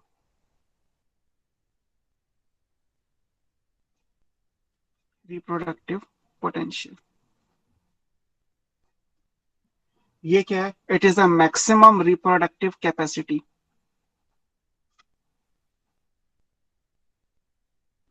ये मैक्सिमम रिप्रोडक्टिव कैपेसिटी है ऑफ ए स्पीशीज, किसी भी स्पीशीज की, अंडर, क्योंकि रिप्रोडक्शन फेवरेबल कंडीशन में ही होता है, तो under most favourable environmental conditions, अगर किसी ऑर्गेनिज्म को उसकी favourable most favourable environmental conditions दे दी जाए तो अपनी लाइफ में अपने रिप्रोडक्टिव पीरियड में वो अपने जैसे कितने इंडिविजुअल बना सकता है। That figure is called biotic potential और reproductive potential of that particular species, है ना। तो ये 3 वर्ड यूज किए जाते हैं। क्लियर। अब यहाँ पे कभी एम्स में क्वेश्चन आया था कि ह्यूमन का बायोटिक पोटेंशियल क्या है। अगर मान लीजिए हम अपना बायोटिक पोटेंशियल निकालें तो कैसे कैलकुलेट करोगे। जर्नलाइज्ड क्वेश्चन है, जो ऑप्शंस हैं उसको बहुत ज्यादा स्पेसिफाई करके नहीं दिया है, बहुत डिफरेंस के साथ वैल्यूज दी जाती हैं, तो आप आसानी से निकाल सकते हो। अब आप इसको कैसे करोगे तो मैं आपको समझा देता हूँ, बाकी आप खुद भी कर सकते हैं इसे। कितना मैक्सिमम रिप्रोडक्शन कोई ह्यूमन कपल कर सकता है। मोस्ट फेवरेबल कंडीशन है तो इसका मतलब रिप्रोडक्शन के लिए जो भी कुछ चाहिए, हेल्थ के लिए, खाने पीने के लिए जो भी चाहिए, वो सब अवेलेबल है, उसमें कभी कोई लिमिटिंग चीज नहीं आ रही। अब कितना हो सकता है, अगर मान लिया जाए क्योंकि ह्यूमन में डिसाइडिंग फैक्टर फीमेल है, तो फीमेल की जो फर्टिलिटी स्टार्ट हुई है वो 18th ईयर से स्टार्ट हुई, और हम मान लेते हैं कि 45 पे मेनोपॉज आ जाता है। जो डेटा बेस्ड फिगर है वो तो यही है, 18 से 45। तो बेसिकली 27 ईयर्स हो गए जिसमें वो फर्टाइल रहेगी। क्लियर। 18 से 45 के बीच में 27 ईयर आ जाएंगे। 27 ईयर को 12 से मल्टीप्लाई कर लीजिए तो मंथ मिल जाएंगे आपको। 27 इंटू 12, इतने मंथ तक ह्यूमन फीमेल फर्टाइल है। अगर ऑन एन एवरेज ये माना जाए कि 9 मंथ का एक गेस्टेशन पीरियड है, हालांकि 9 मंथ एंड फ्यू डेज होता है, बट अगर हम 9 मंथ का मान लें तो 27 मल्टीप्लाइड बाई 12 डिवाइडेड बाई 9, जो भी नंबर आएगा वो ह्यूमन फीमेल का बायोटिक पोटेंशियल हो जाएगा। उससे ज्यादा बेबीज तो नहीं हो सकते ना फीमेल में, कि अगर हर 9 मंथ पे एक डिलीवरी हुई तो टोटल मंथ के अंदर कितनी हो सकती है, दैट इज द मैक्सिमम। अब यहाँ पे सोशल प्रेशर काउंट नहीं कर रहा है, बिकॉज बायोटिक पोटेंशियल में रेजिस्टेंस अप्लाई नहीं होता। रेजिस्टेंस तो आपको कैरिंग कैपेसिटी के साथ देखना होता है। ये ऑर्गेनिज्म का मैक्सिमम है, ये एरिया का मैक्सिमम है। मैक्सिमम किसी का नहीं होता, हमेशा ऑप्टिमम फिगर होता है। ऑप्टिमम फिगर क्या है, एनवायरमेंटल का चेक फोर्स, चेक पॉइंट, उसको आप K-N/K से देते ही हो। तो कई बार ऐसे क्वेश्चंस भी आ जाते हैं कि कहीं दिया नहीं है कि ह्यूमन का बायोटिक पोटेंशियल कितना है, बट फिर भी पूछ लिया गया। अब कैसे निकालोगे, कॉन्सेप्ट से। इस वाले सेक्शन में जो पॉपुलेशन आप पढ़ रहे हो, इसमें इस तरीके के क्वेश्चंस कई बार आ जाते हैं। अब तो सीधे सीधे एनसीईआरटी से आते हैं। 5-6 साल पहले के क्वेश्चंस देखोगे तो ये चीजें आपको आनी चाहिए, मतलब ये होता है। सर हम कंफर्म 9 मंथ तो भी नहीं ले सकते, क्योंकि सर मैंने डिलीवरी होने के मैंने बाद। मैंने पहले ही आपको बोला, पहले मैंने आपके क्वेश्चन शुरू करने से पहले ही ये बोला कि हम जब भी चीजें ये लेते हैं तो जो गैप है वो बहुत ज्यादा है ऑप्शंस का। आप आसानी से इस डेटा से उस फिगर तक पहुंच जाएंगे। वो सारी बात ठीक है कि 9 मंथ के बाद फिर एक लैक्टेशन पीरियड आएगा जिसमें फर्टिलिटी नहीं होती, बट ऐसा कोई फिक्स रूल नहीं है कि ड्यूरिंग दैट पीरियड ओव्यूलेशन नहीं होगा। हो भी सकता है, नहीं भी होगा। मोस्ट ऑफ द केस में नहीं होता, बट कुछ केसेस में हो भी सकता है। तो ये सिर्फ गेस्टेशन पीरियड के डेटा के हिसाब से दिया गया। ये भी नहीं है कि 18 से पहले फर्टाइल नहीं होती या 45 के बाद बेबीज नहीं होंगे। हर जगह हर पॉसिबिलिटी है। लेकिन जो बायोलॉजिकल डेटा दिया जाता है कि किसी हेल्दी वुमेन के हिसाब से क्या आएगा, किसी हेल्दी मेल के हिसाब से क्या आएगा, तो ऐसे काउंट किया जाता है ना। इसमें वो चीजें नहीं रहनी होती, ये सब जर्नलाइज्ड होती हैं, इनमें आप स्पेसिफाई नहीं कर सकते। अब आप कहें कि नहीं बॉडी बहुत कमजोर हो जाएगी, तो यहाँ लिख दिया गया ना डेफिनेशन के हिसाब से कि under most favourable condition, physically fit है, मेंटली फिट है, इकोनॉमिकली फिट है, खाने पीने की कमी नहीं है, बच्चे पालने का टेंशन नहीं है, सिर्फ उसे रिप्रोड्यूस करना है। इन दैट केस वो कितना मैक्सिमम रिप्रोडक्शन कर सकती है, तो मैक्सिमम रिप्रोडक्शन कर सकती है तो वो फिगर कैलकुलेट किया गया। अब इसमें हमने एक आर पढ़ा था अभी पीछे ये ग्राफ में, स्मॉल आर क्या था, ये intrinsic rate of natural increase. तो बुक में आपके कुछ ऑर्गेनिज्म के लिए स्मॉल आर की वैल्यूज दी गई हैं, तो आपको वैल्यूज याद रखनी है कि आर की वैल्यूज कितनी कितनी आती है। स्मॉल आर, स्मॉल आर अभी आपने लिखा था कि कितनी वैल्यूज आएंगी। स्मॉल आर की वैल्यू अगर आप लिखेंगे तो 0.015 ये वैल्यू आएगी। ये किसके लिए, for Norway rat, Norway country है, उसमें जो रैट हैं उनके लिए ये वैल्यू इतनी आती है। 0.12 ये किसकी है? फ्लोर बीटल, जो आटे में घुन होते हैं ना, उनके लिए।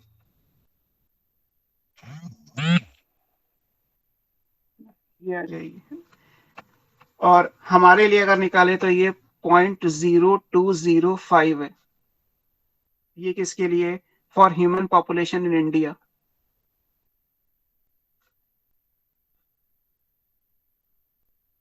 और वो भी हर जगह बदलती रहती है, तो ये जो डेटा दिया गया है वो 1981 का है। मतलब अगर आप देखो तो हमसे ज्यादा रिप्रोडक्टिव फिट कौन सा है? Insect, floor beetle.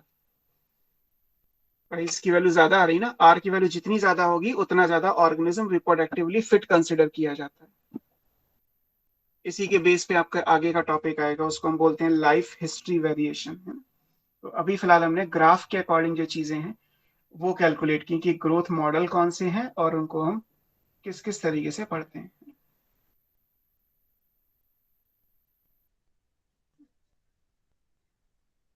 ये स्मॉल आर को हम क्या बोलते हैं? स्मॉल आर को कहा जाता है, this is called reproductive fitness. जो सर्वाइवल ऑफ द फिटेस्ट में जो डार्विन ने वर्ड यूज किया था, है ना, इसको आप डार्विनियन फिटनेस बोल सकते हो।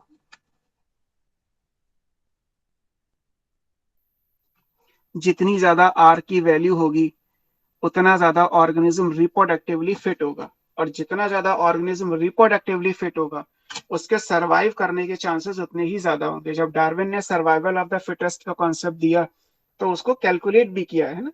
एक बेसिक फैक्ट ये होता है कि हम जब 11th-12th में कोई चीजों को पढ़ते हैं तो हमें सिर्फ थ्योरी के हिसाब से कुछ कॉन्सेप्ट्स पढ़ा दिए जाते हैं, बट फैक्ट ये है कि जब आप डार्विन की बुक के हिसाब से देखोगे तो ये प्रॉपर मैथमेटिक्स है।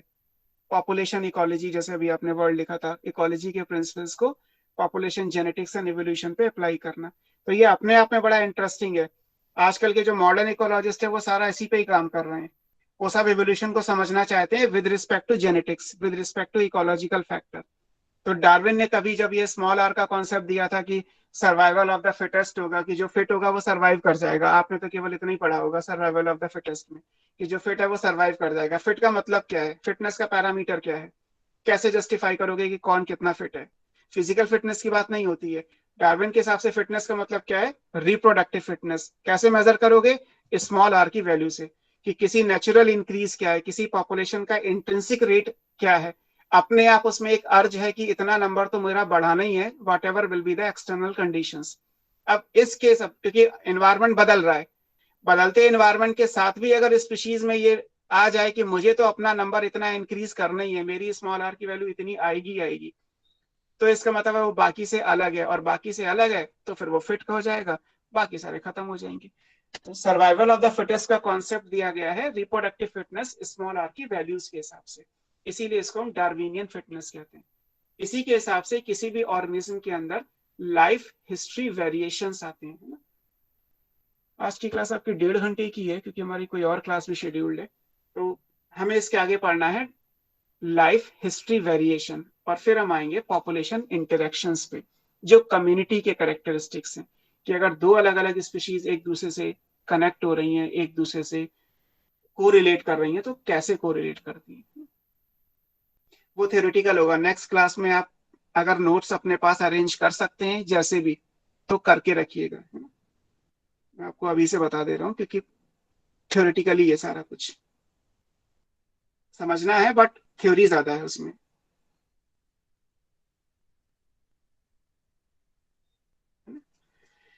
इसी बेस पे ये पूछा जाता है कि ये ऑप्शन दे दिए गए कि इनमें से रिप्रोडक्टिवली फिट कौन है, सबसे ज्यादा रिप्रोडक्टिव फिटनेस किसकी है। तो सिंपल कॉन्सेप्ट है, जितना ज्यादा आर की वैल्यू वो उतना ज्यादा रिप्रोडक्टिव फिट। इस बेसिस पे अगर देखा जाए तो फ्लोर बीटल हमसे ज्यादा रिप्रोडक्टिव फिट है। क्लियर? आज के लिए इतना ही।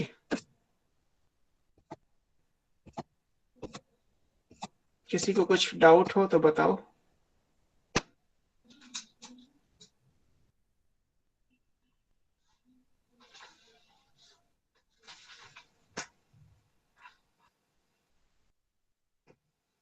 पूछना है किसी को कुछ? नो? Okay then.